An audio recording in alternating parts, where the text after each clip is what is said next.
Welcome to the intersection of technology, cybersecurity, and society. Welcome to ITSPmagazine. Knowledge is power, now more than ever.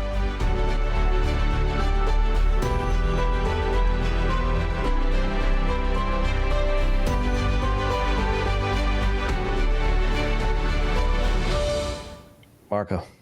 Sean. You have a choice, and you'll make it now. Right now? Right now. Can I have some information? No. No. You'll just have to trust what I'm saying is real, and you have to make some decisions on it. All right. I'll just flip a coin and go with that. All right. Is that where we're going nowadays? Is that where we're going nowadays? Are you talking about the internet? I think so. That's part of a quote that is in I believe it's in the foreword of a book we're going to talk about today. And the quote is much more eloquent. It's from music lyrics, I think. And we'll find out from our guest, Frank McCourt. It's a pleasure to have you on the show today. It's nice to be with you, Sean, as usual. Yeah, it's really good. It's good to see you again. And we had a chance to sit down and talk about a lot of this in depth not too long ago. And I'm excited to have you on the show. And since we've spoken, you've actually written a book, and that book is coming out. If you're listening to this, the book is available now. It's published, and we're excited to have the conversation. It's rooted in the realities of what we call the internet and how it's impacting the way we live, and more specifically, how we manage democracy and how we make decisions in life, policy and whatnot. So a lot to dig into here. And I'm excited, Marco and I get to have this chat with you because it's going to cover society and technology and cybersecurity and trust and you name it, so many things. It's a big effort you're undertaking. And I'm excited to get into it. Before we do that, though, Frank, for those who don't recognize the name, haven't seen you in a while, a few words about some of the things you've been up to, and then we'll lead off with the book. Well, yeah, I mean, I'm blessed in so many ways because I have a lot of different things going on. But I'd say first and foremost, I'm a father of 7 children. That's keeps me busy, and fifth generation steward of a family business that started in Boston in the 1800s. My great grandfather started building roads when Henry Ford started building cars. So, we've been building ever since, and over time the projects get bigger little by little, and the geography gets bigger as well. And so we're blessed to be doing big infrastructure and development projects around the world now. And that's kind of what brought me to the big problem we have with the internet, because I see it as a engineering problem. We have a problem with how the infrastructure is designed. If we can fix that, well, then we can fix a whole lot of things downstream. And it's interesting in your introduction there, Sean, you talked about all the things that we could touch on in this conversation, because the internet, as it is now being used and experienced, is connected to everything we do. And that's the point, that if this technology is designed correctly and optimizing for the right things, well, we're going to have awesome lives and strong democracies and healthy kids and great civil, discourse. And if it's designed poorly, then, we're going to do harm to kids, and we're going to have a lot of, noise in the system, because we're going to have a very contaminated information ecosystem, and we're going to have democracy struggle, and so on and so forth. So, yeah, this is a big issue, and if we can fix this, and by the way, it is very fixable, then we can, just have better lives, and as individuals and as members of our communities and as society at large. So, yeah, that's what the project is about, and I'm really prioritizing my own personal time now in a way to spend in professional time, obviously on this project, and stepped away a little bit from the business, hired a full-time CEO so that I could have the gift of time. And this is now my passion. And I think you make an interesting point, Frank, of course, in that decades of investing in infrastructure to support what basically allows us to get around and receive the things that we want in life. And that infrastructure wasn't, I'm sure it changed over time, right? And to smaller cars, now bigger trucks hauling tons of materials around. And loads more people with cars. We have self-driving cars coming.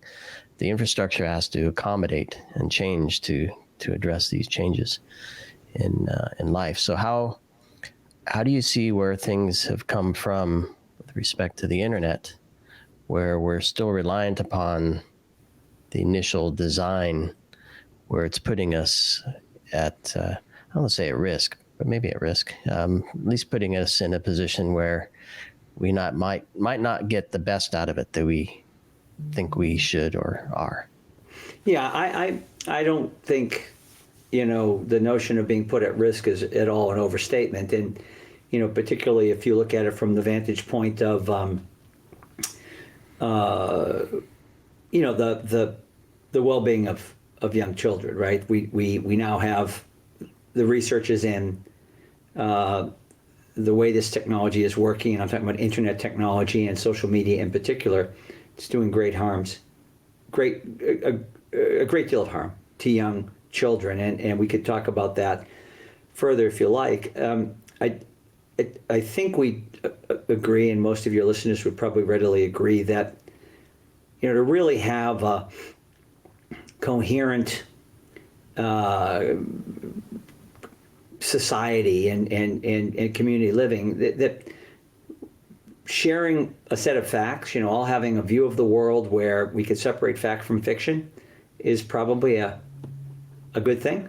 And then we can disagree, by the way. We have different opinions about those facts and what to do, but having, no agreement on what's fact and what's fiction, that's a problem. And it's a problem if you want to have any kind of coherent civil discourse, and it's certainly a problem if you want to have a functioning democracy, because democracy is built on a very simple, powerful, important, yet fragile concept called trust. And if you destroy trust, there's no way that democracy survives, never mind thrives. And I would argue, by the way, the same thing for market economy. I mean, we have in the United States, we are the most telling story ever, right? In terms of when you relate it to the time it took to accomplish it. I mean, the United States has built an economy which is the most powerful in the world in a relatively short period of time. When you look at civilization, right, to do so in a couple hundred years is amazing, and that was done because we built a trusted marketplace. And if you destroy trust, then tell me how market capitalism survives. I go back to your framing. I don't think saying that this is all at risk is an overstatement. I think this is the biggest issue of our time, and because it's connected to so many other issues, and it's the underpinning of the operating systems, the real operating systems that we have, which is our political operating system and our economic operating system. So, yeah, I think it's a huge issue, but I'm not here to just throw more logs on the fire of the world's coming to an end or we're all doomed. I actually think this is a correctable problem, and that's what I want to talk about. And once we correct it, then we can take advantage of generative artificial intelligence and all the other things that are happening. But if we don't, I think we will rue the day. I think we'll regret it very, very much, because we're not headed in the right direction right now. There's, of course, the internet does good things along with the bad things. But we shouldn't be, if we were to use what's a metaphor? Let's say we had a plumbing system that piped water into the homes of 1 million people in a city. If more than half of them got clean water and the remainder got toxic water, we wouldn't say that plumbing system is doing more good than harm, so let's keep it like it is. We would all be working feverishly to rid the toxicity from the water that's killing people and poisoning people and so forth. So it's to me a false argument when people say, well, it's doing some good things too. Well, yeah, but that's not the point. We should have an internet that really amplifies great behavior and optimizes for human beings and really mitigates and minimizes bad things. And that's not the internet we have today, unfortunately. All right. So if Sean knows me, the audience knows what kind of conversation I have.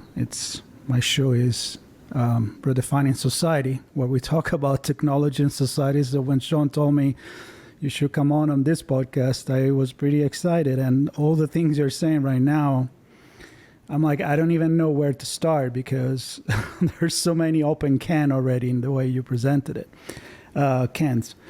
So I want to start from one thing that I saw is one of the chapter on your book, which is you mentioned the social contract. I bring it up all the time. My background is political science and sociology, so the social contract always stays in my mind when we talk about technology. And I often say it's maybe time to renegotiate that contract. So the way we interact with technology, the way we put guardrail around technology, or maybe the way that we need to wipe out certain way that we've been doing things until now. And just because we've done it like this in the past, that doesn't mean we should keep going. So I'd like to start with that, maybe with what you can see as an important change that we can do in our society. And then I'm sure with Sean we'll dig into the technology, maybe vision for that. Yeah, Marco, I think it's a very good starting place because I use the American Project as the framing device for the book, and Thomas Paine and his pamphlet Common Sense that he wrote in 1775 as kind of the inspiration.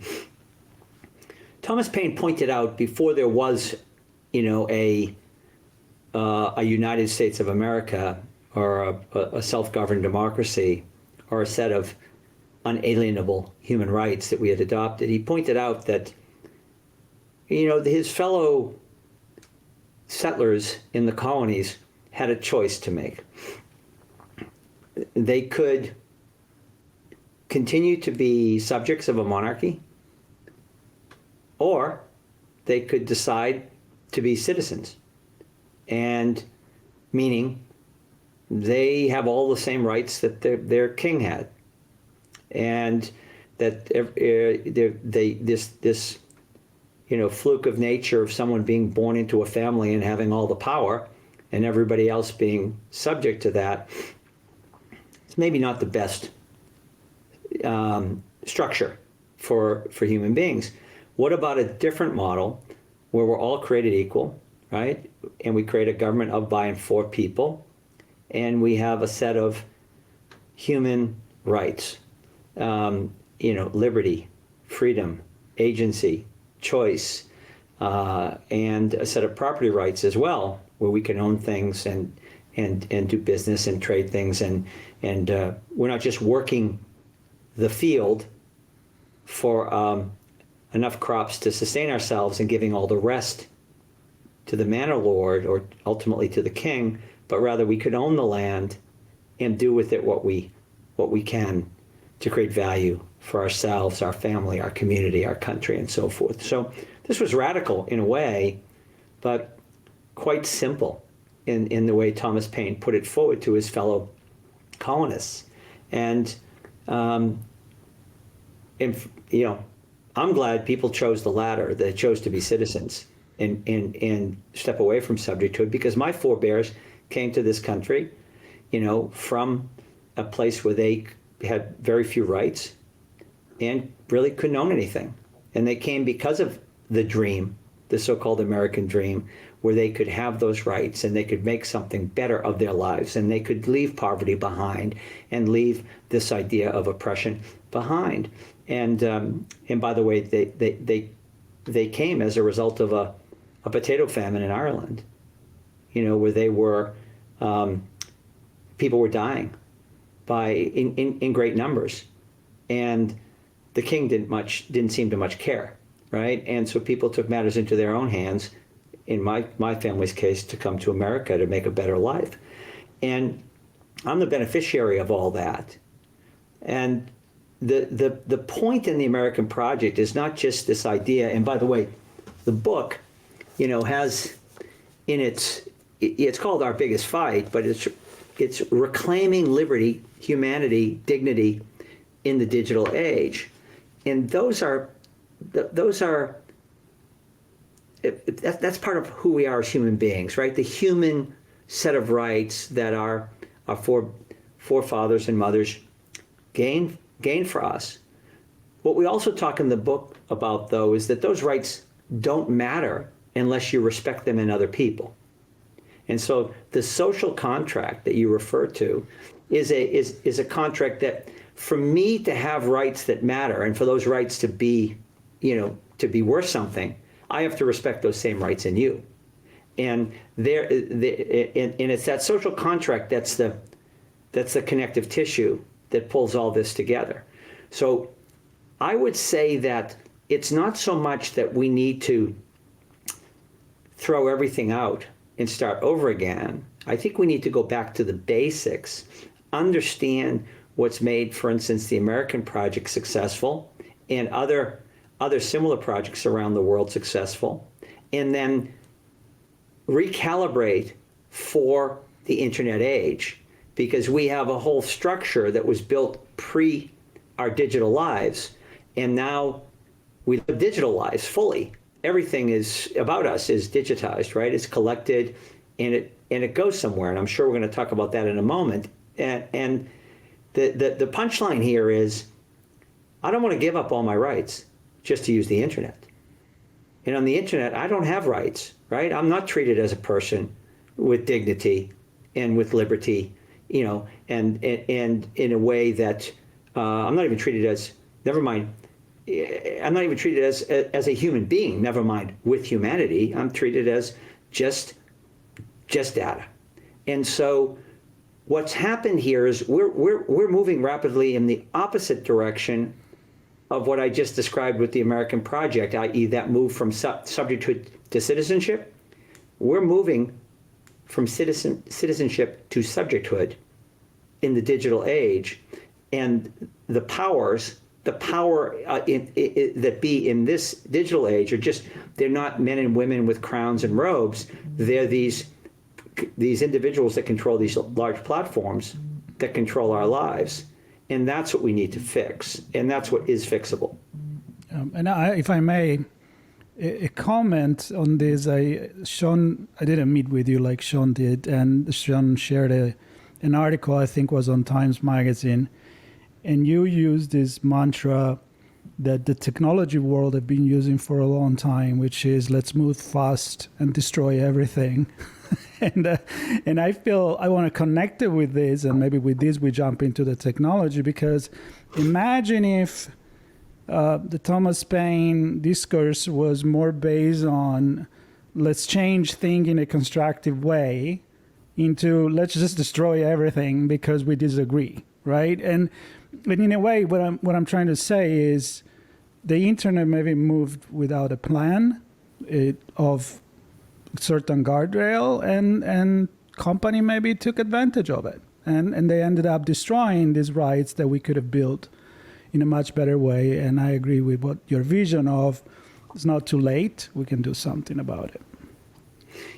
I have an utmost respect for a gentleman by the name of Tim Berners-Lee, who created the World Wide Web. And I've talked to him about this, and because I wanted to be clear on his intentions and what he set out to build and what he gifted to the world. You know, he didn't invent something and then say, I'm going to make $1 billion regardless of the impact on society. He created something that was intended to be, very accretive, an equalizer, a way to give people access to others' knowledge and information, to, the so-called tide that lifts all boats, right? And that's not what's happened here. And so if we step back, Marco, and just think about, the internet as it evolved, it's not, 1989 is basically when a few, researchers agreed to adopt it's two co-joined protocols. It's now known as TCP/IP, and what that did is it connected devices, so their devices kind of talk to each other. Now they knew at the time that who was on the other end of those devices. I mean, they knew that there were people involved, and quite frankly, they were trusted counterparts because everybody knew everybody else, and they knew who they were exchanging these large data sets with over what device. I think it is worth noting at this point, though, that we remain a device on the internet to this day. We have an IP address, right? It's not Marco, Sean, and Frank on the internet. It's the device that we're on that's on the internet. It's the machine. And then in 1989, Tim, put forward another protocol, thin layer, called HTTP. And that is a protocol that, once adopted at scale, connected all the data. All the data that we create was now connected regardless of what device it sat on. It no longer was constrained to these singular devices. And that was a huge revolution, right, of possibilities, and it set that in motion 35 years ago. By the way, same birth date as the launch of the book, March 12th.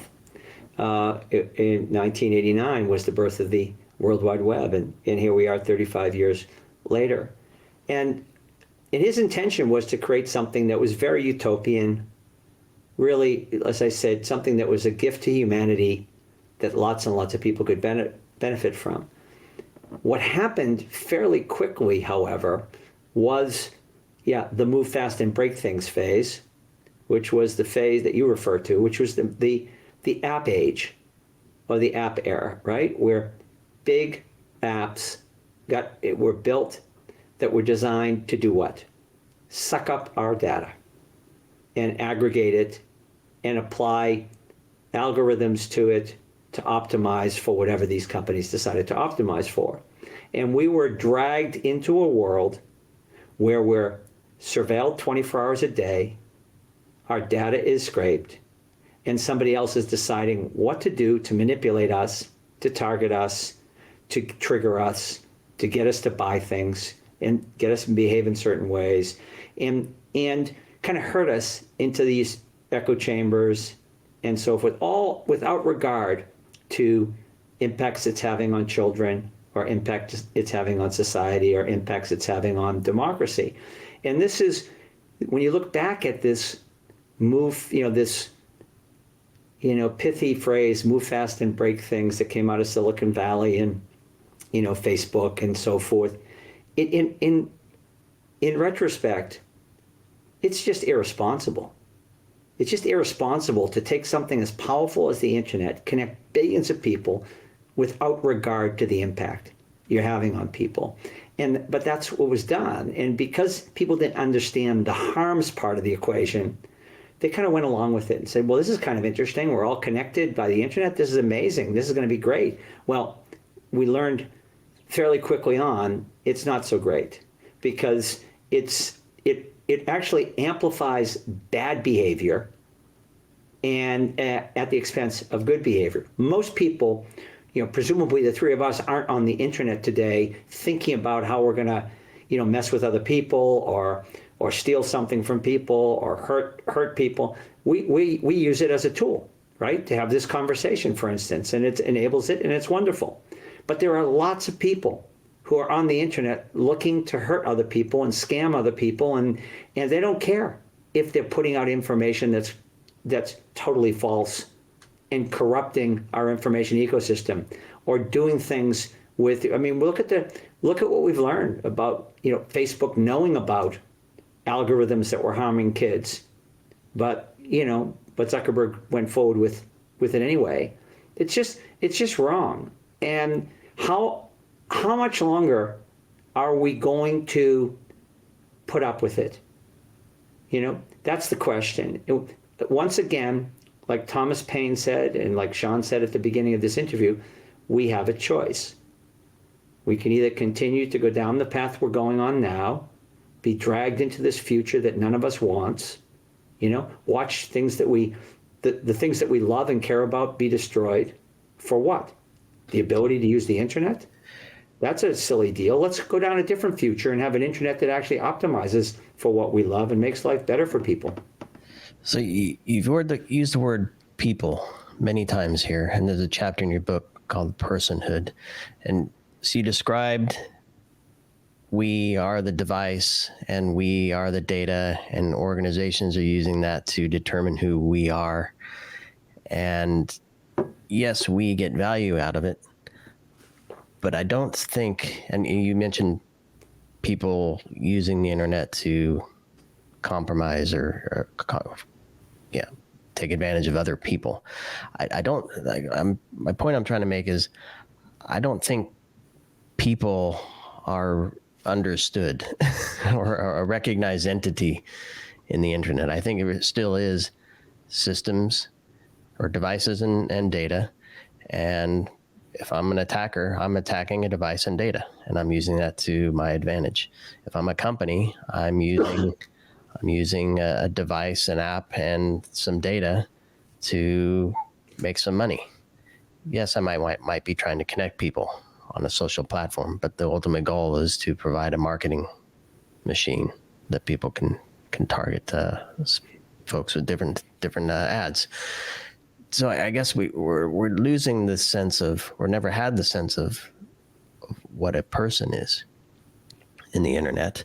And I think in recent years, we're trying to apply, I'll call it a patch, to the internet in the form of some laws and regulations, GDPR and in Europe for privacy, things like that. So, but I don't know that applying a patch like that's going to solve the problem of we are people on the internet. Yeah, I'm in massive agreement with you, and hopefully, when people read the book, that point will come across, clearly.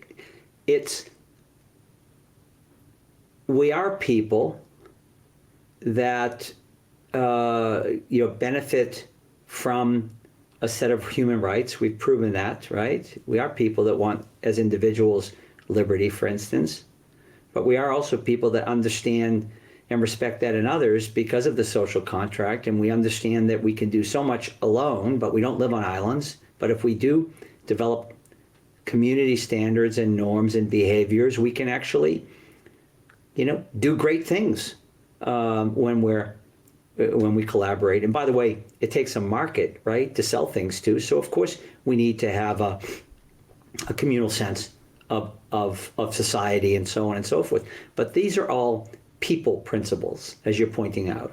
The internet, built to connect devices and then data, is not at all built for people, and it actually dehumanizes us because it sucks all the valuable information out of us, and then somebody else decides what to do with that information. We are digital beings in this world, right?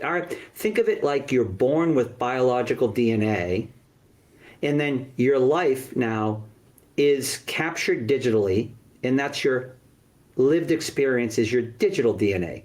It is you in this world. There's no separation between the biological Sean and the digital Sean. It's one and the same. That's why I urge people, when they hear the word data, don't think about it as this abstract thing that doesn't matter. Think about it as your personhood. It's who you are in the digital age. So why not another protocol that we all adopt, which actually, for the first time, connects us as people on the internet, as opposed to, connecting data or connecting machines. So DSNP, which is what we've put forward as an idea, would work with TCP/IP and HTTP. But for the first time, now we would be in charge of our digital lives. We would own and control our data. We own us again. They don't own us. We own us. This is very Thomas Paine-esque, isn't it? Right? The king doesn't own me. I own me. We're not the subjects in this game. So that's right. Exactly right. So now imagine an internet where we're not clicking on the terms and conditions of use of a few big platforms, but the new apps are clicking on our terms and conditions of use for our data. It's our data. It's not their data. Now, of course, we want to aggregate it and do great things with it, whether it's economically or for the common good. But let's do it with permission. We'll decide who gets to use our data for what purpose. And if we don't like what they're doing, we're going to rescind the permission. We have agency again. We have control again. We have liberty again. Oh, and by the way, if there's trillions of dollars of value created, we get to share in the value that's created. That's a data sharing economy. Imagine what the world would look like then, and how many people who are on the outside looking in would now be on the inside and be able to benefit, because we're all human beings with value. And right now, we're all being treated not as human beings, and being scraped of whatever value we have in the digital world. And it's not correct. It's not correct morally.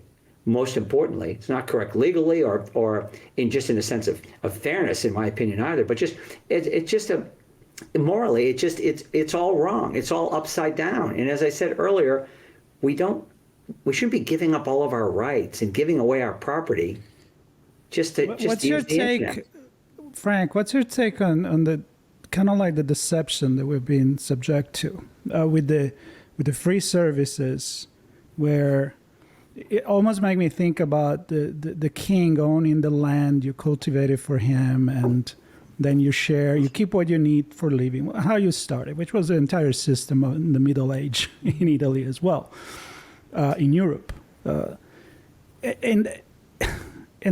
But you were not even on the internet, you were not even informed that this was going to happen, right? So here's your social media platform.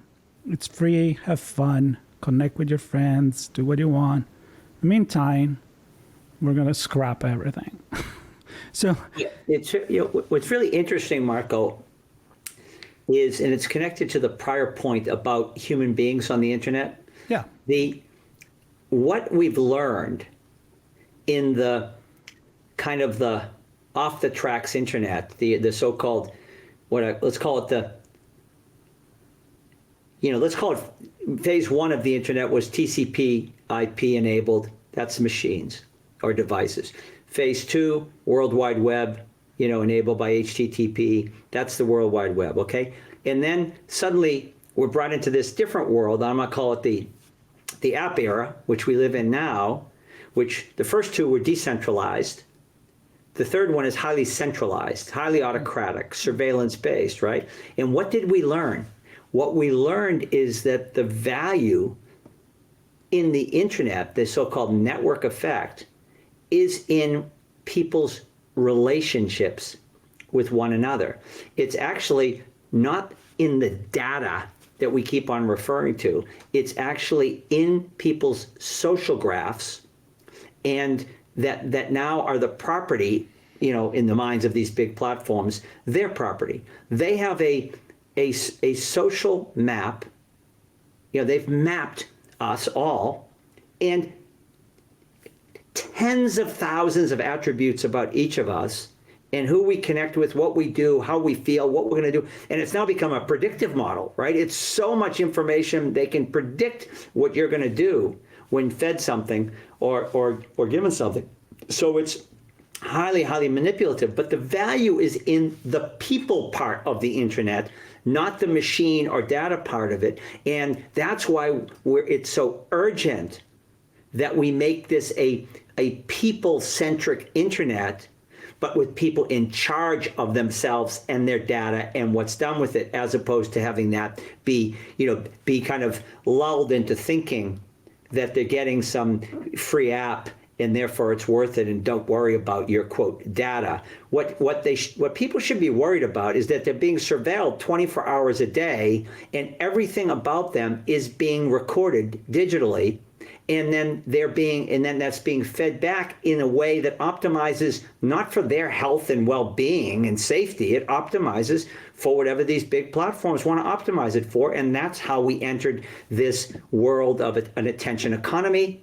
An ad tech economy, call it what you will, which is about selling things and ads and so forth and so on. Which, by the way, in the new internet, we're all going to want to be able to buy things and have them delivered to our house the following morning. Don't get me wrong. But why not have an internet where, rather than me being targeted morning, noon, and night, I just get on the internet and tell everybody else who's on it, establish that I'm a real person, by the way, that's first step. And then I tell everybody I want to buy something, or I want to do something, and I'm a real person, and I'm actually really want to do this.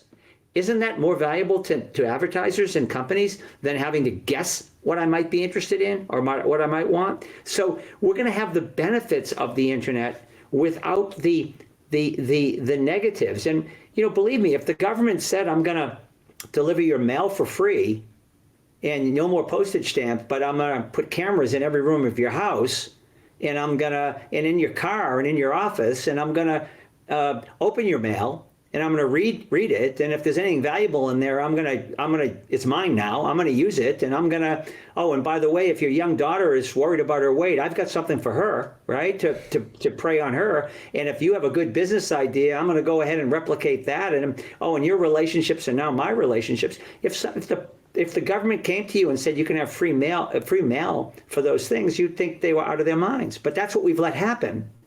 It's just not the government, right? It's these big companies. And I just say centralized autocratic surveillance technology, whether it's the Chinese Communist Party and the Chinese government that controls the information, or whether it's 5 platforms.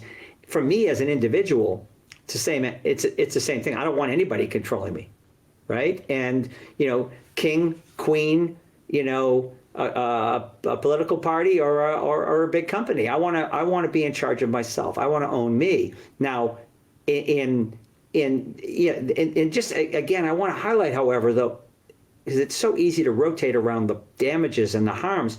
This could be incredible for humanity with a fix of the infrastructure. And again, distributing water to millions of people in a city is a really great innovation. We need water to live, but distributing clean water and healthy water is imperative, not just water.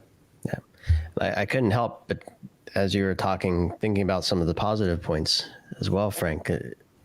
We want access to financial services and resources to live our lives. We want access to healthcare, to benefit from precision care and societal care, where we see trends and we can look for ways to help people live happier, healthier lives using the information that we have, but that we still maintain. I know there's some projects underway for those two sectors in particular, but they don't address the bigger problem. And one might say to address the bigger problem is too big of an undertaking. But you believe that it is possible, and you have Project Liberty that you started to help move the needle there. And I think there was another quote in the book. I'm gonna take me 1 second. I'm gonna go back to that because I think it's an important part here. Apologies, everybody listening and watching. Start by doing what's necessary, then do what's possible, and suddenly you're doing the impossible. I love that quote, especially in the context of this. Clearly, you chose that purposefully for the book. Take a moment to describe Project Liberty for us. why you founded that, what its objectives are, how you're starting to move the needle with what's necessary so that we can achieve what's possible. Well, we've talked a lot about technology and its impact on society and, our individual lives and well-being. So at the core of Project Liberty is a solution to the infrastructure problem, right? So DSMP, which enables let's call it a universally accessible global social graph, as opposed to what we have now, which is billions of atomized graphs being sucked up by some big platforms. Imagine now the data that we all create every day is part of the internet itself, and we all get to benefit from that with permission of the person who controls their piece of the data in that mass ocean of data. By the way, not only a massive ocean of data, it grows every minute of every day. And that's the point, right? The value is just growing and growing. And we all know that there's tremendous benefit and value that can be achieved and realized by aggregating the data and then, solving problems. I mean, it's a digital form of collective genius, right? And that's what it is. So Project Liberty has at its core a tech track. But beyond that, and I think, Marco, this goes back to the point you made earlier around move fast and break things. Like when you change things, you have to have in mind, where are you going, right? What are you changing to? Not just tear it down and, and we all get to live in the rubble of it. So in the move fast and break things era, it was just some technologists, the image is a technologist in a t-shirt and a whiteboard and figuring out what's good for society, right? I don't think that's a winning formula. Let's invite the social scientists into the conversation this time and be inputting when it comes to how the tech is developed and what principles and values are being embedded and what we're optimizing for. So we have 5 different universities involved now, and that number will grow, focused on the research, the policy expertise, the governance expertise, and the social science expertise generally, right? And ethicists, behavioral economists, psychologists, all the people that are needed to build good tech.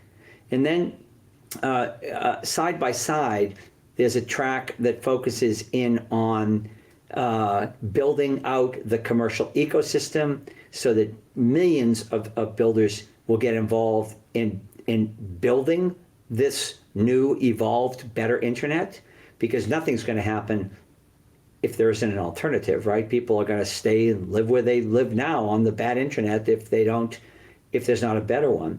And then thirdly, and I think perhaps the most important, is the track which turns this from a tech project to a societal project.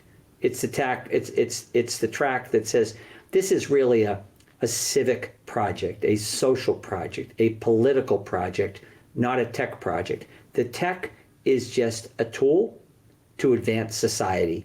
It's not the be-all, end-all that society has to react to. And that's where we're at right now. We're all reacting to this tech because it's so powerful, and trying to put these regulatory band-aids on it and trying to make it less harmful and a little bit more safe. You know what the biggest industry in the current version of the internet is? What's the biggest single industry? We all know, Frank. Yeah, sure. It's security, cybersecurity, and I would argue that when you need so much effort to mitigate damages, right, and to make something safer and better because it's so porous and hackable because of its, the data is all stored in these, singular places, and so it's very vulnerable.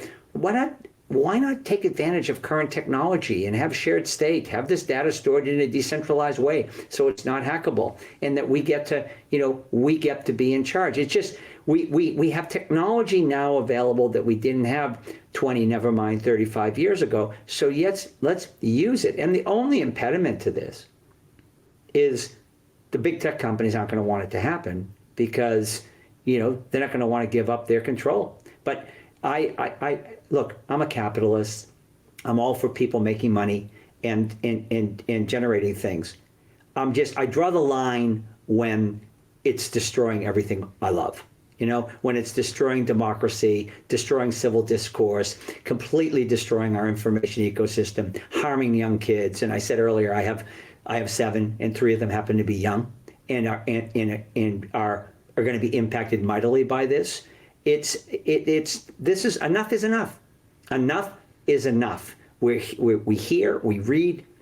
Not only do we don't even need to read about it or hear about it. We all know and can see the differences in our own lives, our own behavior, and that of our children, those of us that have kids. We have all the evidence we need because we have eyes and we have brains and we have our own awareness of what's right and wrong in the world, and we all know something is broken. And so the point the book makes is it all gets connected to the tech because the tech is now ubiquitous in our lives. We are digital citizens or digital subjects, and we need to fix this. And if we fix this, we won't solve every problem in the world, but we'll have a shot. We'll now be back on track where we have a massively powerful tool that can solve problems at scale and share wealth with people and do really, really great things. And we won't be spending our time and energy putting out the fires and dealing with mitigating the harms that the current technology is creating. And I think it creates a brighter, more hopeful future. And that's what I want for my kids and all kids. I mean, isn't that our job as adults and isn't that the only metric that matters? Are we leaving a world better than the one we found or worse? It's pretty simple. And is it safer and healthier and better for the next generation or worse? Yeah, very basic metrics. And right now we're failing. Yeah. And the reason I laughed because I didn't want to cry on camera when you mentioned the cybersecurity expenses. It's a core topic of my show, Redefining Cybersecurity. And where almost every guest I asked them, could you not eliminate spend on team, technology, processes, angst, burnout, paying for cyber insurance policy? If we just did this differently from the beginning, if you eliminated the exposure, eliminated the risk, eliminated the impact that this can negatively have on the business and then on your customers and society, potentially, even if we're talking about companies that reach those folks, you can eliminate a lot of that negative stuff that could be put back into something else to have better society, to have better services, to have better products, whatever it is that we want to achieve.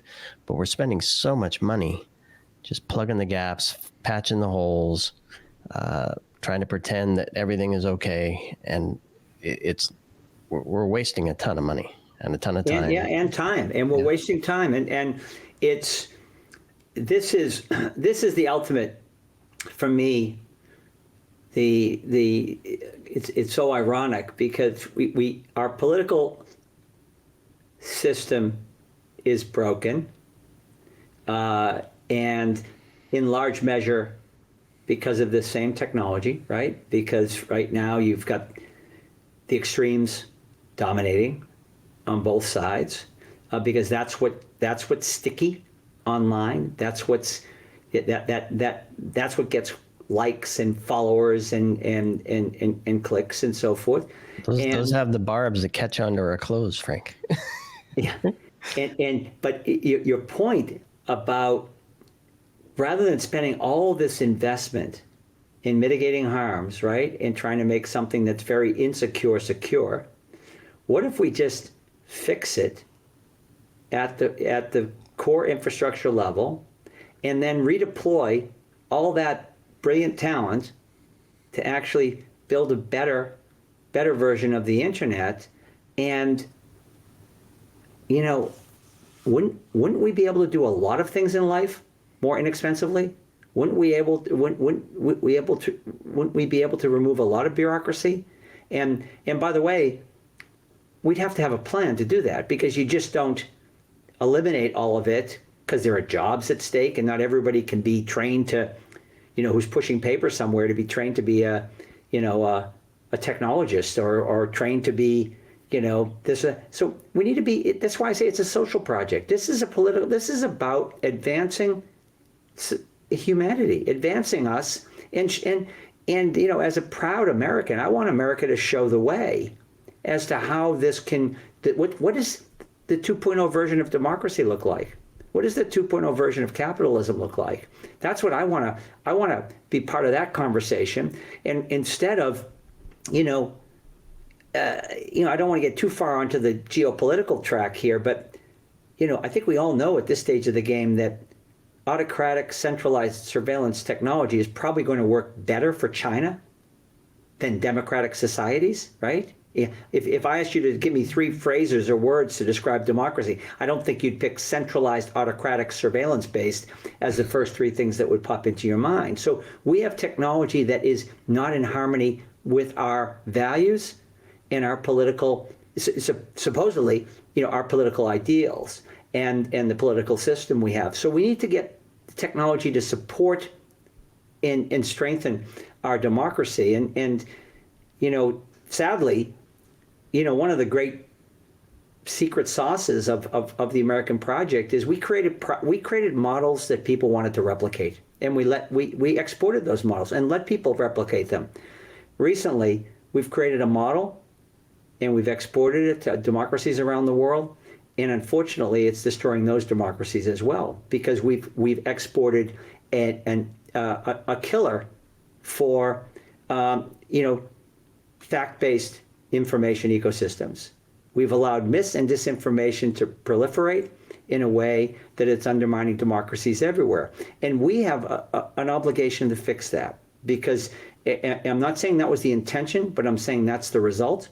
And we need to go fix that as Americans, because it's our tech that's doing the harm. I don't think most democracies are gravitating towards Chinese tech.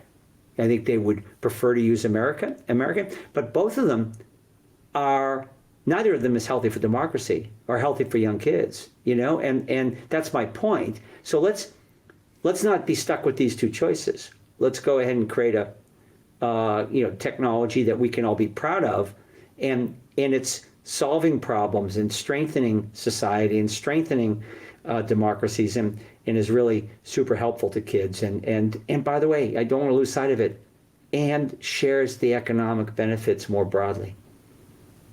Well, I'm going to end with a thought.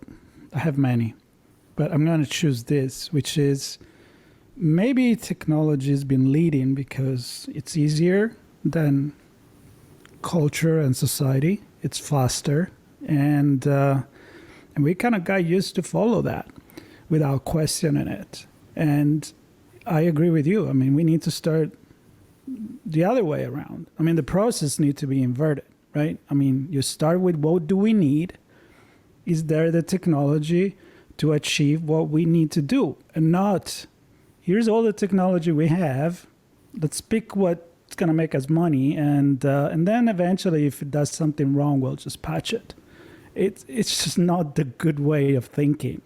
And I think is the easy way of thinking. The easy way to make money and the easy way to allure people and make them happy. It makes me think about the Roman, panem and circenses, where you give entertainment and basic food, and they don't meddle with the politics. So yes. I don't know. That's a negative view, maybe, but sometimes I feel like that's really what this is. But there is a lot of people like you out there that are fighting this fight. I mean, in our little, we tell stories and we have this conversation, and you created, a structure, an organization that is really focused on this. So there is hope. Even if I said something very negative, I still stay hopeful. Yeah, me too. I think I think there is hope, and I think all of what you all are doing to kind of socialize this, and what I hope Project Liberty is really mostly about, is about creating coalescing people, really bringing people together. We don't have all the answers, and we're not looking to do anything that anybody else is doing. What we're looking to do is find all those people that you refer to, Marco, that are out there, and bring them together under a common banner. And I could care less what it's called. It's just, let's all align and fix this. This is why we're all, this is exciting. This is fun. This is why, what we all should be. Aren't we all kind of looking for a project right now that it actually is fun and exciting, and where we can make a difference and make the world better and make our lives better, instead of this, mindless, scrolling and it just, I think we're all getting the picture. Like there's not a real there, right? It's just, it's pretty vacuous. So let's fix it and get it right. And yeah, so Project Liberty wants to, and by the way, the title of the book is not my biggest fight, it's our biggest fight. And the reason, I use that terminology is it's going to be many of us, and it is going to be a fight. Let's face it. I mean, people aren't just going to, the big tech isn't going to just, roll over and say, you know what, you're right. This is healthier for kids, and it's, better to, and of course it's more consistent with democracy. And yes, as a moral matter, of course, this data is part of someone's personhood, and we're stealing it and all that. So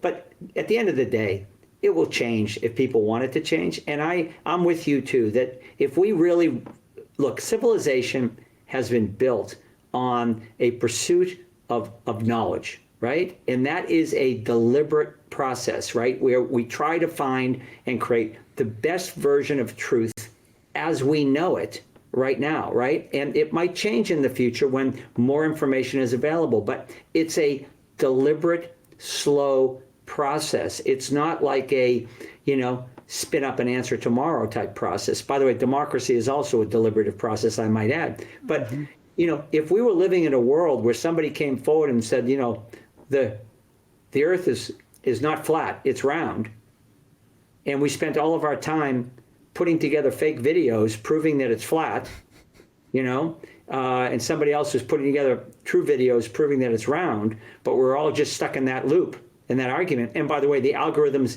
designed to keep us there, because they want 50% of us on the side of round and 50% of us on the side of flat, because that's what's going to keep us debating it, keep us triggered, keep us online, so that more ads can be sold? Are you kidding me? This is so your point about the need for culture. This is a cultural shift. We need to realize that the shift that was caused by the technology was not a great one for humanity. So now we need to take control of our lives again and do something positive. Cedric Price, and I'm going to screw up the quote, but it said something like this: If technology is the answer, then what is the question? Exactly. And Frank, I mean, I love that you said this is an exciting time. I mean, it's easy to be, less than enthused about where we are, and just kind of go about our business and hope that, maybe not even hope that somebody else takes care of it for us, but just hope that we don't have too negative of an impact that we can't live our lives. But I love that you can view this as a positive, exciting time, and I share that enthusiasm with you. I want to go back to my beginning as we wrapped here, because I opened this with a portion of a quote that you have in the book, which is from Glenn Hansard and Marquetta Erglova, the Falling Slowly song. I only used the second and third sentences of the quote, which is, you have a choice and you'll make it now. And I left out the first part purposefully, and I'm going to bring it in purposefully now, which is, raise your hopeful voice. You have a choice. You'll make it now. And we are the people in this equation. And without us in that equation, then we're just stuck with the 50-50 choice.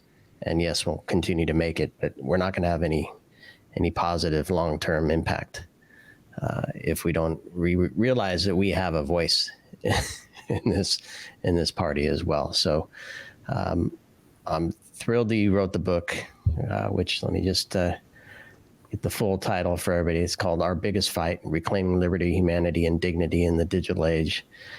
Frank, congratulations. You with Michael Casey, I believe, participated in that.